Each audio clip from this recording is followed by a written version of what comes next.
Welcome to the No Mercy podcast, fans of the TV series Cobra Kai featured on YouTube Red. I'm Donna Harris here with my special co-host, Mike Wilkerson. Say hi, Mike. Great to be here. Here to talk about episode 1 together. Each week, I'm going to have a different co-host discuss an episode of Cobra Kai. This show was birthed from the 1984 movie, The Karate Kid. Mike, give us your fondest Karate Kid memory. Tell me about when you were younger and what you connected with when it came to Karate Kid. But first, let's get some perspective. Tell me how old you are now, and then how old you were when you first got an impression or when Karate Kid made an impression on you. Sure, I'm 48 years old, and when I first saw this film, I was 14 years old, the same age as my teenage daughter. Okay. Well, I'm 37, and my first impression or memory of The Karate Kid was when I was about 5 years old, and we watched The Karate Kid on VHS. I remember having it on the VHS tape. I remember seeing The Karate Kid printed out on the little printer, and we watched that thing over and over again. We fought and rolled around on the shag carpet, got all excited, crane kicked each other, and just were adrenaline pumped about loving karate because of the movie The Karate Kid. So we want to talk a little bit about just the fact that Cobra Kai is a crane kick of nostalgia to the throat for all of us in such a good way. Mike and I have discussed the fact that, we thought this series was going to be just full of cheese, and it's not, right, Mike? Yeah.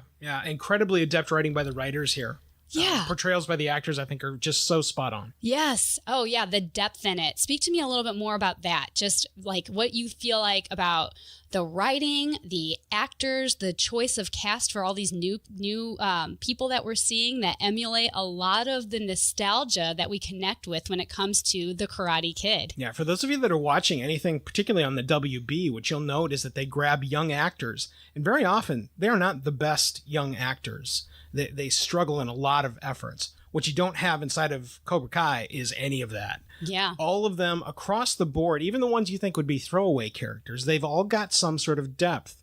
They all open up character loops. More importantly, they're able to close the character loops inside of every single episode. Yeah.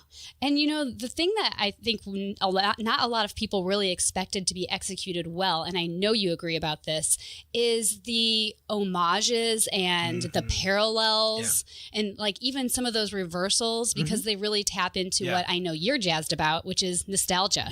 Yeah, this is a nostalgia bomb. If it's not the nuanced music, if it's not the actual, I don't know if you noticed this, but a lot of the camera shots are actually 1-to-1 of what you got back then that they then revisit.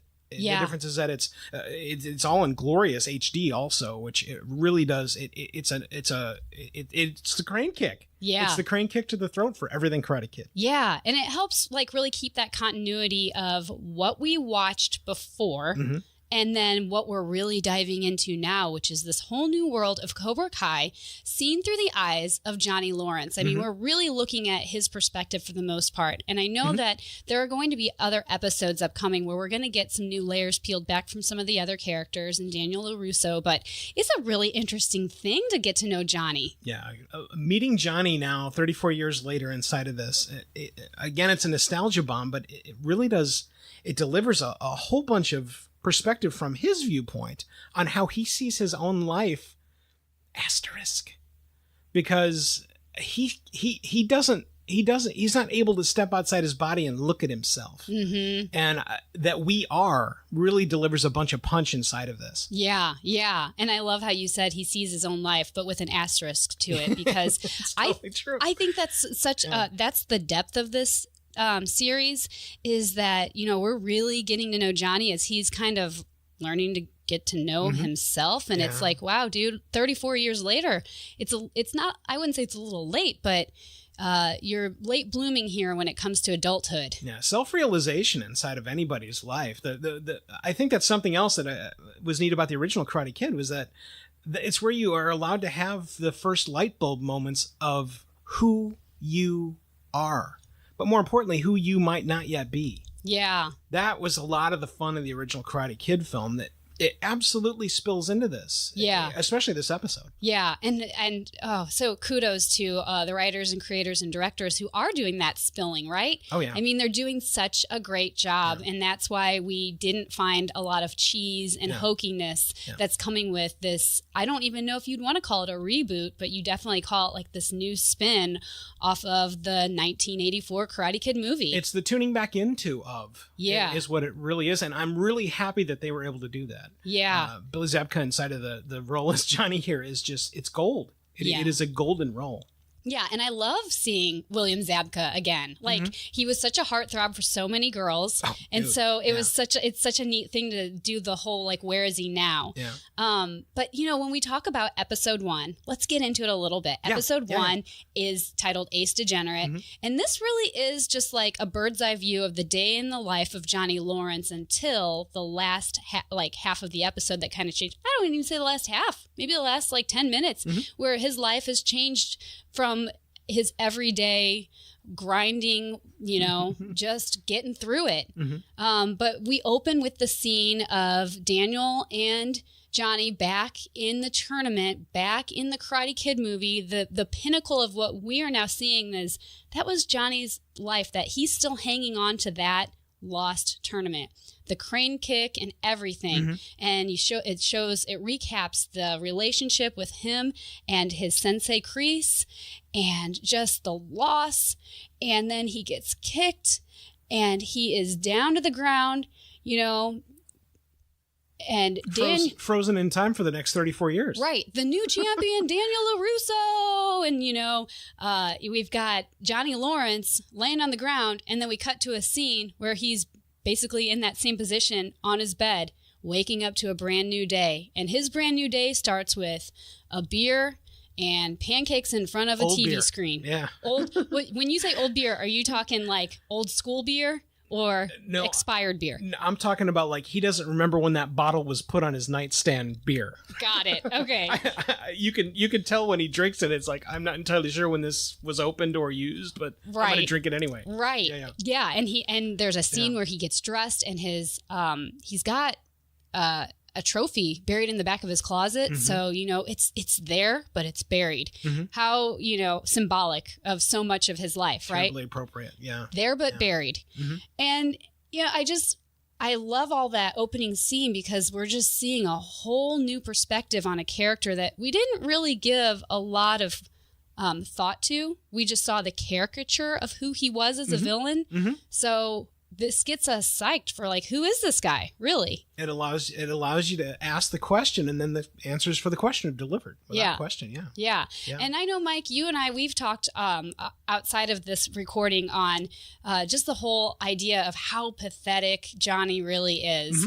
And you know, you and I differ in our opinion because I see this TV series as a dramedy. So there's elements of comedy in it, and I find a lot of comedy in his pain. I think it's kind of funny that he's still stuck in that high school idea of what's cool and what's not cool. He thinks it's kind of a neat thing that he's still driving his 80s Firebird. He's got no idea about like the world outside of him. He's just doing his life. But you tell me a little bit more about how you feel about it. I am on the precipice of my 30th high school reunion coming up. And what I guarantee you is that I will find, without question, there will be at least 2 or 3 Johnnies inside of my group that have not moved forward, really, from what they either experienced inside of high school or what they have done with their life, quote unquote. Now, it's funny that you mentioned how heartthrob Johnny Lawrence, Billy Zabka is. And there's a kid in my high school that looked very, very much like him. Super blonde hair, and he became a Navy SEAL. So it's really funny because I look at Chris Sinog and I think Johnny Lawrence, and it's the what if Johnny Lawrence, as opposed to what you get inside of the original film and then this series. Yeah. So it's that very interesting perspective thing, and how incredibly powerful Cobra Kai has been. Yeah. I think it just hits really close to home for you, doesn't it? Oh, yeah. Yeah. This movie was, again, it was the first movie I remember where there were real light bulb moments where things happen. That original note where Daniel's doing days and weeks of work for what seems like absolutely nothing. Mm-hmm. How many of us have done that? And you feel exactly the same. What is the point of all of this? Why am I waxing a car? Yeah. Right. And by the way, why am I waxing all of the cars every single day I come? And that realization moment where Miyagi delivers the why this all works thing, where it suddenly becomes a composed picture from the components that are made, that is the first moment that I had that was the light bulb moment of why things you don't really understand can compile together and create something great that you now understand what was happening, but now you're going to build something else onto it. Yeah. You get exactly the same thing inside of this series, but I think to the nth degree. They've incorporated so much more that happens now. Yeah. Especially inside of the Scholastic experience, which I am not terribly familiar with. There's a lot of different nuance inside of, especially now, high school that I don't know anything about. Right. But this is able to, open the periscope and give you a straight shot at what happens inside of high school. Yeah, yeah. Well, and even just going back to just Johnny's life and the building blocks that you mentioned, I think, and I will predict when we just talk only about episode 1, that the building blocks that Johnny had in his high school days were the Cobra Kai principles. Oh, yeah. And he still is loyal to them, to the Cobra Kai principles. And I think as we move on from this episode, I think you're going to continue to see that he was loyal to the principles, but I don't know if he was actually loyal to his sensei. And that's my thinking there. And I think that not everybody will agree with me, but I have tapped into the thought that, he somehow Cobra Kai saved him. And we see a little bit of that when we look into this episode and he connects with his stepfather, and we see a little bit of Johnny's life that we didn't know about in the movie. And we're like, okay, so that guy didn't have that great of a childhood or that great of a life. So maybe this is why he has the love of Cobra Kai so much, so much loyalty there. Yeah. So let's move on to another point in the timeline of this episode. He eats pancakes alone watching movies, and then he goes out, and all of a sudden this scrappy little kid comes up to him. And, Johnny's still stuck in 1984, so he's pretty racist and homophobic, and he's got all of those. It's one of the things that's delivered inside of this series that's amazing. Yeah. This series could not be, quote, made if it was not on something like YouTube Red. Oh, you think so? I don't. You don't think Netflix would do okay with it?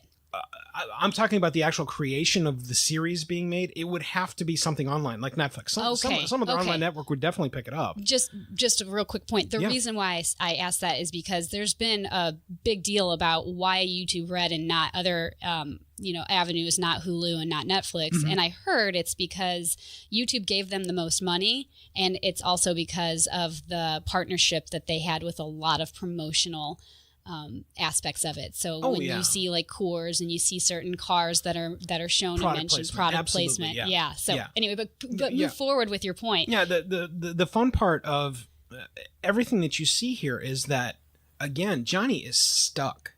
And when he has to go back and lean on the pieces parts that were his building blocks, they're all these incredibly hateful building blocks. Like, and I'm not, what I love it, especially as someone that leans generally conservatively, is that I understand the quote truth that Johnny is trying to convey inside of his commentary. It's just terribly inappropriate. Why is it that you understand it? Let's get a little deep dive into Mike Wilkerson. Why do you feel like you can identify with, you're basically saying, I get where he's coming from. He's just doing it in the wrong way. Yeah. He is taking things that he put in context when he was a kid, and he has grown with them and been frozen inside of a particular perspective, i.e., I am Kreese's disciple. Yeah.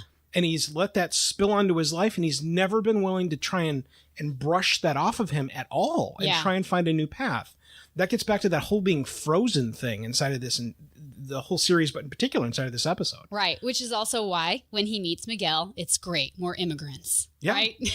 Yeah. And so, and he's got no like filter. It's listen, Menudo. I don't want to. Menudo. Yeah. Yeah. Hey, Menudo. I don't want to talk to you. Those are the kind of comments that are incredibly pointed and they help paint the picture of him. Absolutely. The neat part of this episode is that he is painted so wonderfully as the guy that used to be the kid that won the championship and was a disciple of Kreese. That's it's all spilled here inside of this very first episode. Yeah. Speaking of the guy that won the championship, in this episode, Johnny can't get away from Daniel LaRusso's face and voice. Yeah. And he's just pissed at every turn. It's like, man, enough with this guy. Yeah. It starts when he's driving and you see him in his day in a life. He's going to work and he sees the billboard and he's like, Yeah. And that's our first impression all of a sudden of the famed Karate Kid. We're like, okay, Daniel LaRusso, he's a car dealership king, right? He's a local icon. Yeah. He is a local celebrity, not only in his own mind, but also across everybody else's mind, because, hey, look, there's a 30-foot picture of him on billboard as you drive by 6 billboards. Yeah. That's great. And then there's that scene that I mentioned when we talk about like the patheticness of Johnny, which I find funny. Maybe not so much for other people, but he pulls over in his Firebird in front of a woman who's probably like 10 to 15 years younger than him. At least. Yeah, and he pulls up and he kind of just hangs his arm out the window and he's like, hey, and just expects some sort of high school response. And when I say high school, like, the response he would have gotten back in high school, like, I'm it. And she looks at him and she's like, creep. She sees washed up creep, This spills back directly to him being frozen and being kind of a mirror of Kreese. Yeah. Kreese was absolutely frozen back in the original Karate Kid as well. Interesting. I don't think I've ever thought about that. Tell us a little bit more. Oh, yeah. The original Kreese was a former military man. We don't know anything. It's all speculation of exactly whom he was. But the fact is that he was, at least we think he was a military man. Anybody can put on fatigues and take photographs with guns. Sure. But that's how they paint him. The former Green Beret who would take no prisoners, and I will teach my people how to, provide no mercy and be first and strike hard. But that's where he was stuck also. Yeah, I guess I see that. And, again, I was 5 years old when I saw The Karate Kid, so I guess I didn't see the patheticness of that. I know that I saw the exterior, but I guess I didn't see how he was stuck in time. But you're implying that there was a time trap for him. Being able to spill education onto, quote, disciples inside of a dojo. That's an instantaneous reaction for a man to just go, you know what? I am it. He's compensating. Not only is he compensating, it's comfortable. It's swimming in warm water. That what other impact does he have that's better than I'm going to teach, and so I'm using air quotes, all of these students everything they need to know to not be a pussy. Yeah. Okay, well, if you're comfortable swimming in those waters, like Johnny is now, why would Kreese ever change that? Yeah. Right? Yeah. Right. Got it. So we watch him go through all these different odd jobs throughout the day. And again, this is the overarching theme is kind of just a little bit of a loser, right? He doesn't have a job he loves. It's just something he's doing. He's probably getting paid cash under the table just to by a friend. Yeah, that phone conversation that's had, there's obviously something going on in that it's not just when he gets fired, it's not a corporate move. It's that Mike called him up and said, you know what, dude, you're fired. We're done with you. Yeah. We're done putting up with you. You're doing your job half-assed anyway. Yeah. Let's just move on and cut ties. Yeah. Yeah. Yeah. Yeah. And so, it's just like one thing on top of another. And we don't feel like the bricks of heaviness falling on us by seeing Daniel LaRusso's face, but we're watching him deal with that. And, he goes to the convenience store, tries to get a beer and a pizza, again, with a few more racial slurs thrown in, right? He cares nothing about political correctness. Yeah, and I love how ignorant that they're able to paint him and it not get into caricature again, something that you'd said already.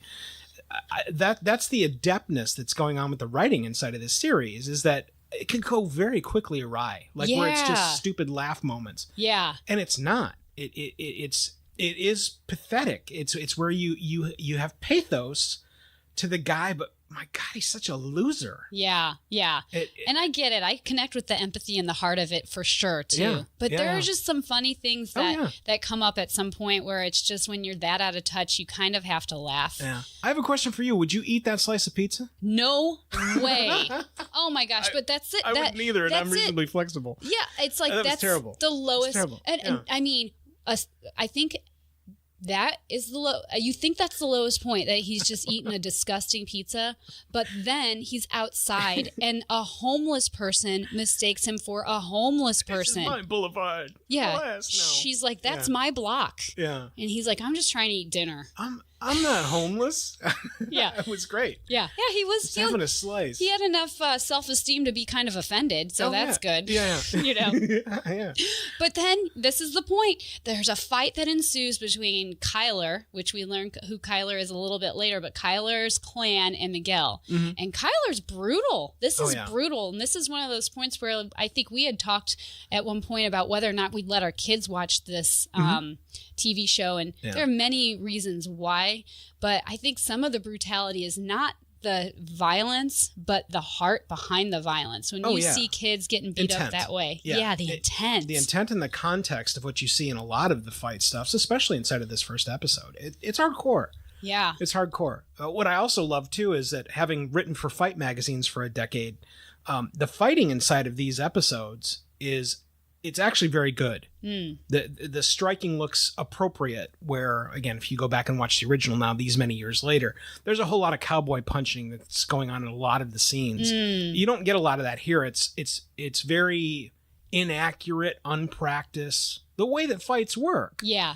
Typically, when people get into fights, it's all like the tops of everybody's head just comes off and they're wailing away trying to get someone in a headlock. They're fighting with their gut. Yeah. And that is very much what you see here. It's not precision. Yeah. Which is why people that know how to fight succeed. That being able to know where you need to strike and how and appropriately. Yeah.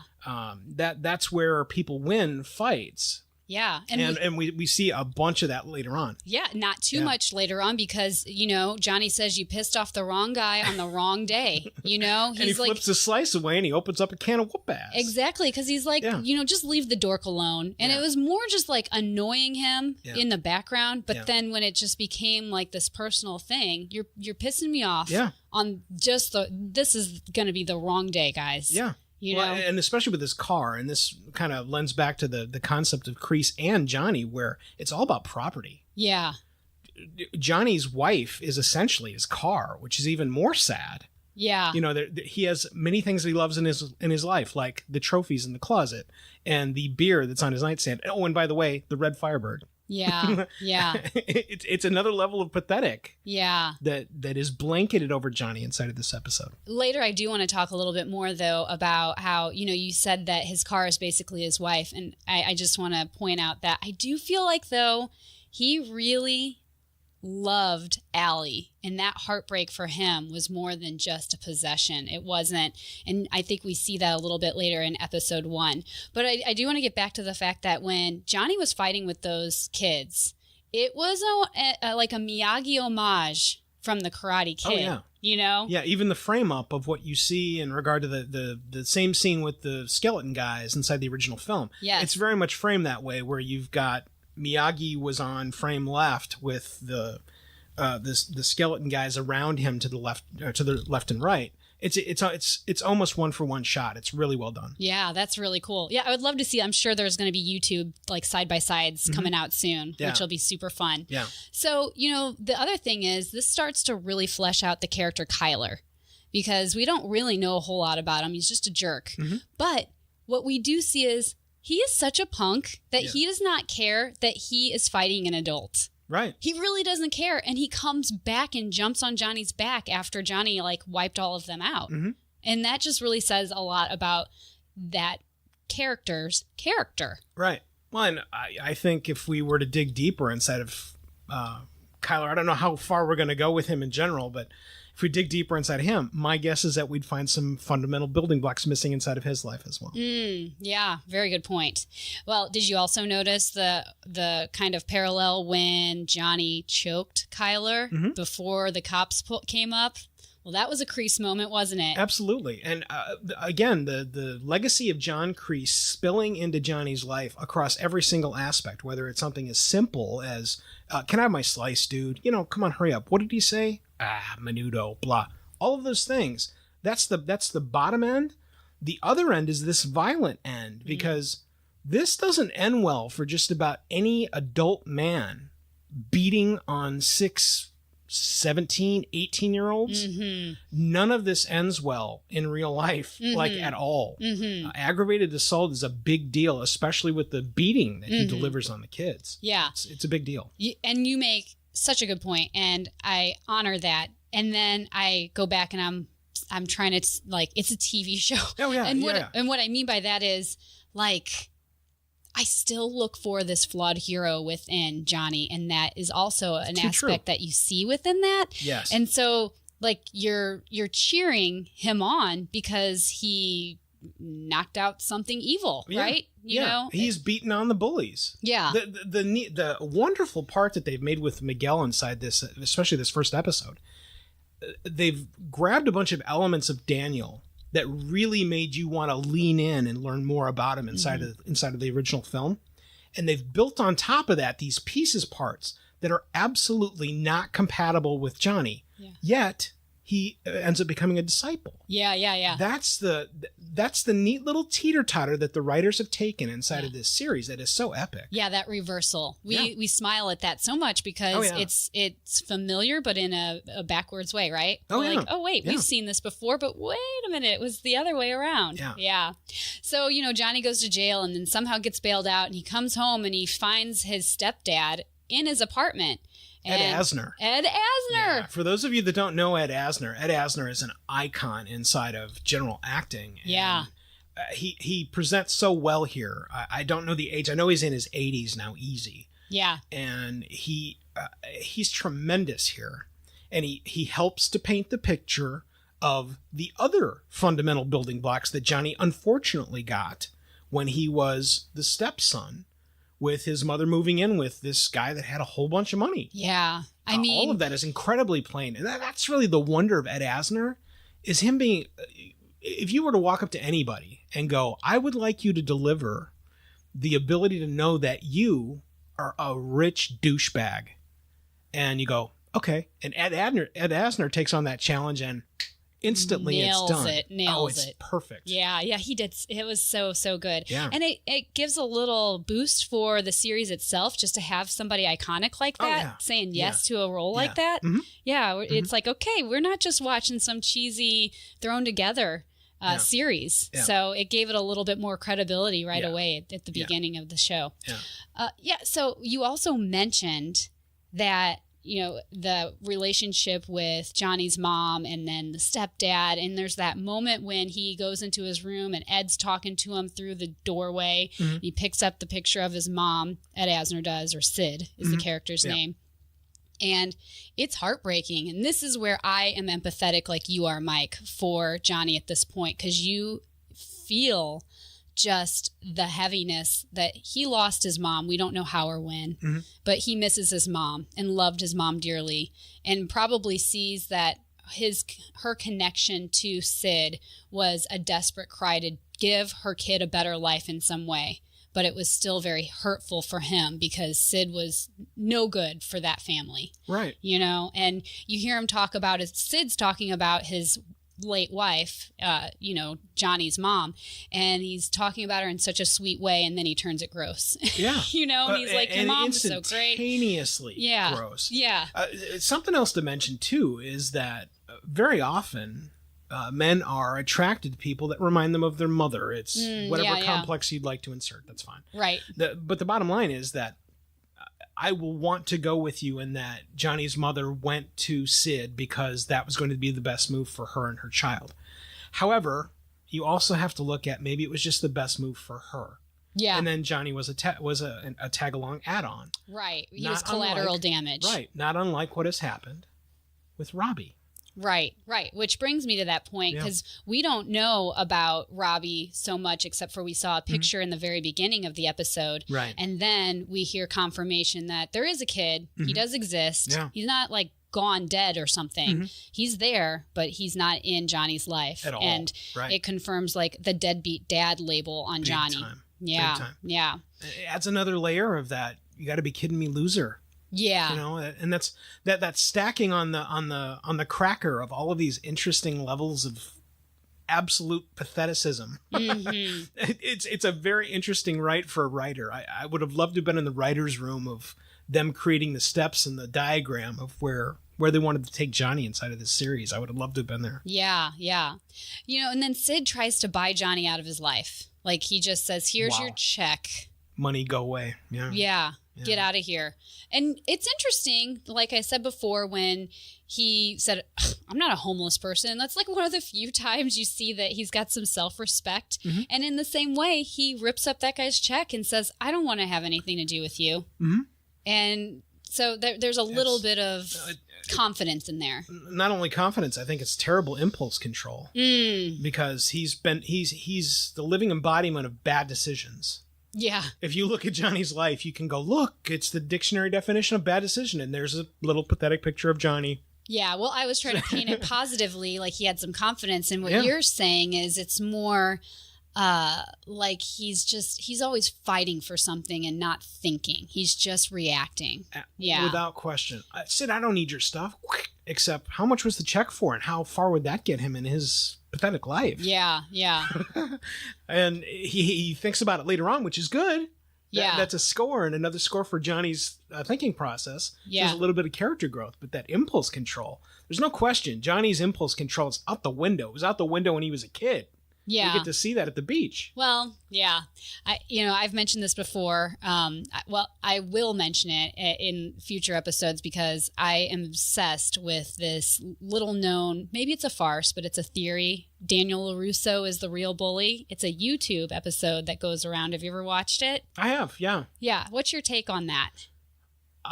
I will agree that there are elements of everything bully inside of Daniel. There's no question. Okay. No question in my mind. Okay. Especially after you get a skill set. Anyone's tool belt in their life allows you to do something different. And if you're given the ability to kick ass, well, guess what? You're going to go kick ass. Yeah.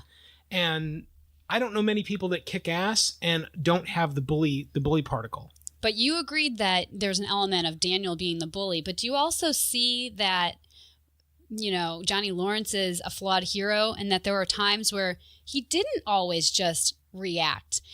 Especially when you look at that YouTube video, there are lots of poignant points where they say, he stepped out of the way. He didn't throw the first punch. He was at the Halloween dance and he was the one that got the water sprayed on him without being provoked, So I feel like there are times where Johnny Lawrence was not the overt bully that we have made him out to be in our minds. No, I don't agree with that. You don't agree with it? I don't. But that's the wonder of what they've written into this series. Right.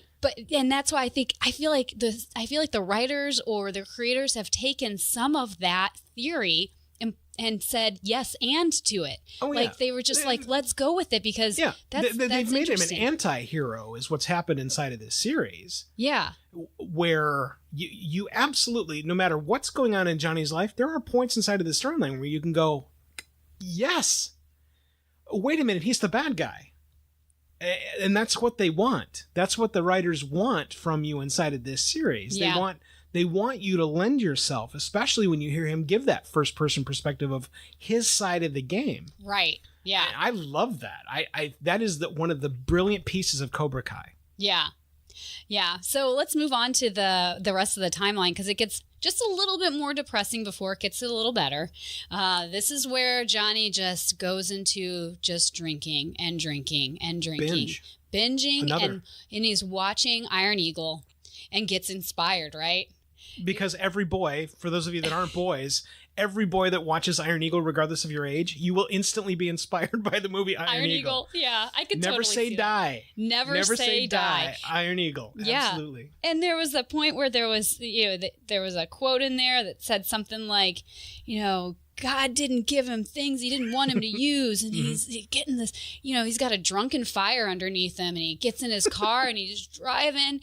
And you just remember everything that we know about Johnny, but kind of seen from his facial expressions of all those memories. We're seeing Allie, and he's smiling huge because he just loved her. And we're seeing these fights and, the defeat of some of them and the exhilaration of some of the other fights that he's had. And then Kreese ultimately grabbing his throat and calling him a loser. And this is all happening on the drive.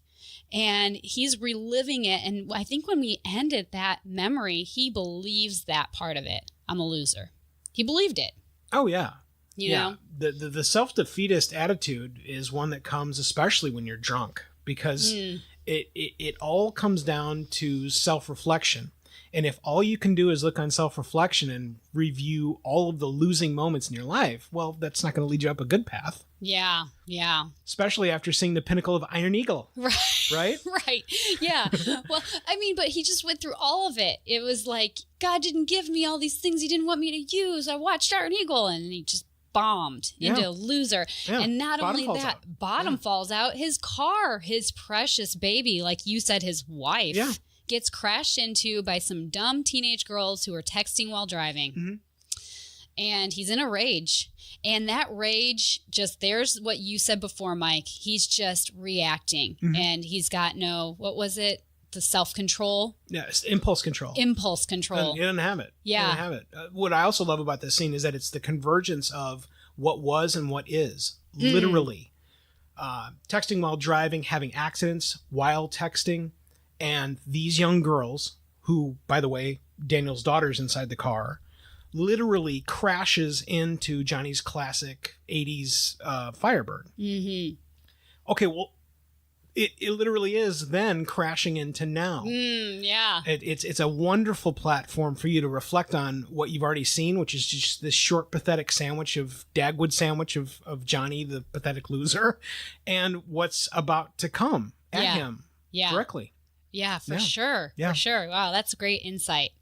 So, he's got to get his car towed. And then he finds out once again, this is probably the fourth time he's had to look at Daniel LaRusso's face. And this time it's on his slip that says, "This is where you pick up your car." And it's Daniel LaRusso's Fix-It shop. It's wonderful. There's I'm gonna just grab the wheel a tiny little bit, turn it off the page, but it's really well done. Are you familiar with the Peter Parker principle? No, I feel like I've heard it, but no, tell me. Okay, the Peter Parker principle, for those that don't know who Peter Parker is the guy that is Spider-Man. Okay, so what you'll always see and why we all drift towards being empathetic to what you see inside of Peter Parker's life is exactly what happens to Johnny inside of this series, where one thing goes wrong. Mary Jane can't come over to Peter's event. Oh, darn. Okay, well, that's not that big a deal. But you start stacking these 5 and 6 layers of things going wrong. And then in Spider-Man's case, you add on, oh, hey, the Vulture kicked your ass. Okay, well, it's a giant sandwich to try and take a positive bite out of.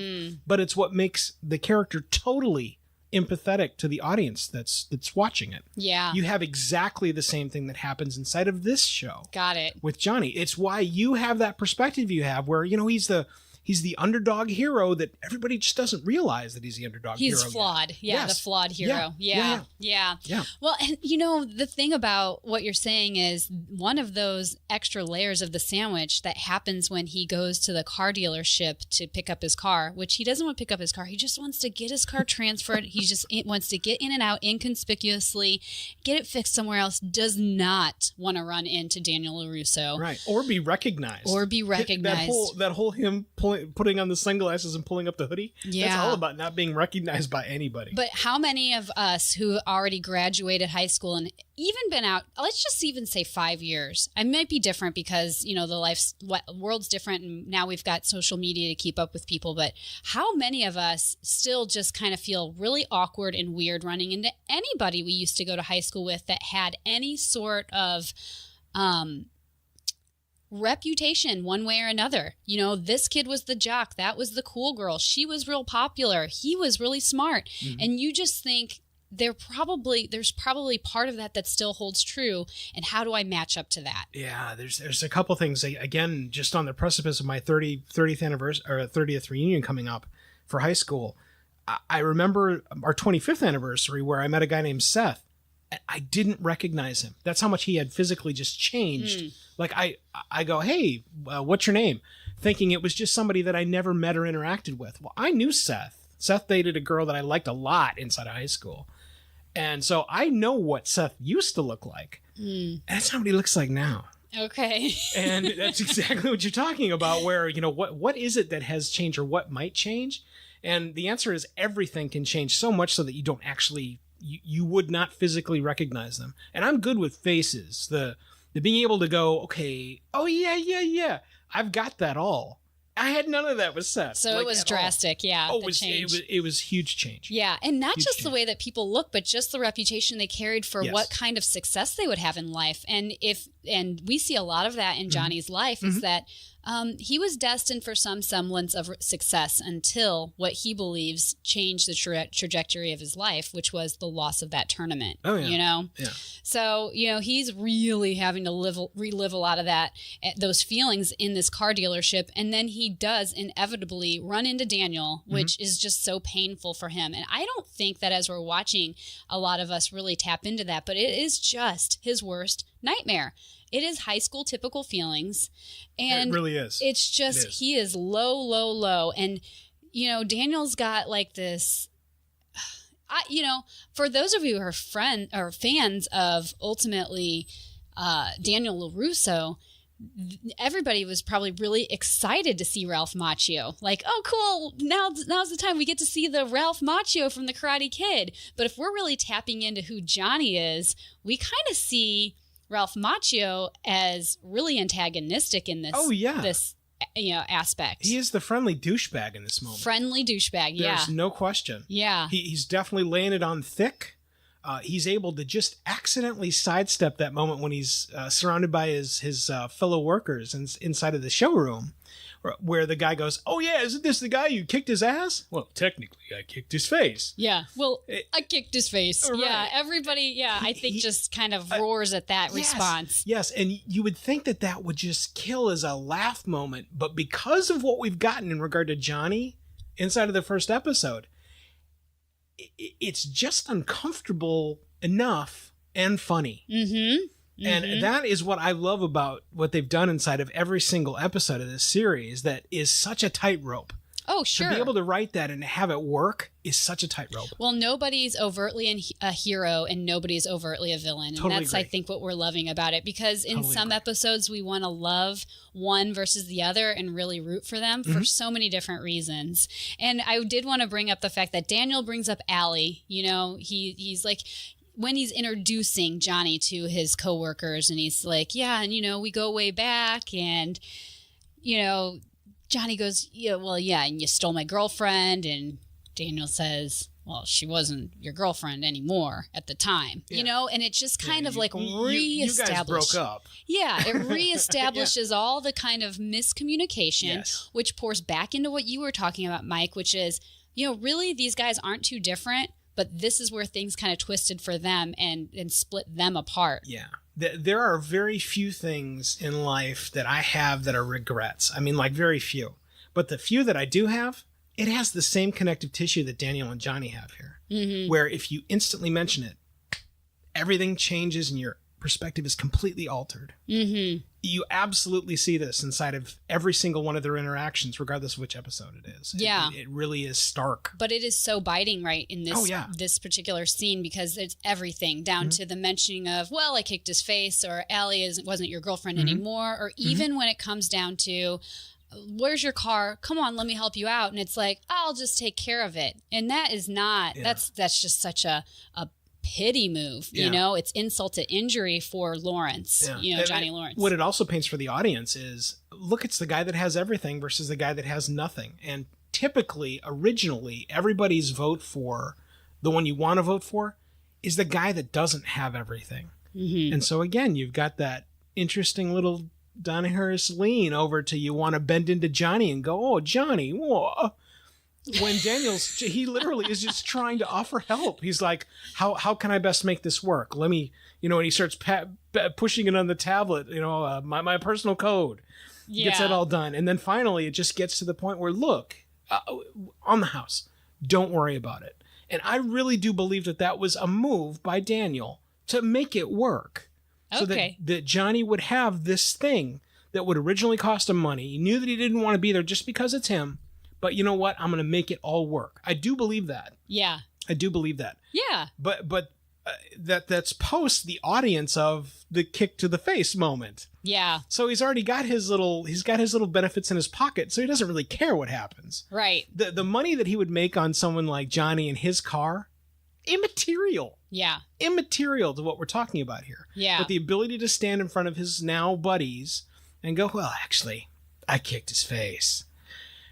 That means something. It absolutely means something. That is it's not only the street cred, but it's the buddy cred. Right. And the buddy cred is typically where everything goes wrong inside of fighting. But you said that his efforts to wipe the slate clean and say, here, I'm going to cover the, damage of the car, the body repair effort was genuine. Yes. So, it's just a little push and pull there where you want to love Daniel LaRusso because of some of those things, but I think we're really quick to sometimes being already fans of the Karate Kid, not always tap into I kicked his face. We laugh at that first, like, haha, we're already on team Daniel. Mm-hmm. We're already on team LaRusso. So it's a cool thing to kind of take a second and look at both sides of it and see how it could really be a hurtful thing for somebody that has to experience it on the other side of the fence. Yes.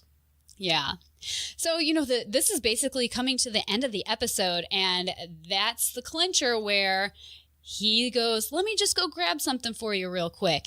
And Samantha, we find out, is Daniel's daughter, and she was one of the girls in the car that was ruining. They ran into Johnny's red wife. Yeah, red wife, right. Right, yeah. And it's like, you got to be kidding me. Yeah. Well, and again, being able to stack the layers inside the storytelling on top of all of these characters, all of which get some really great growth.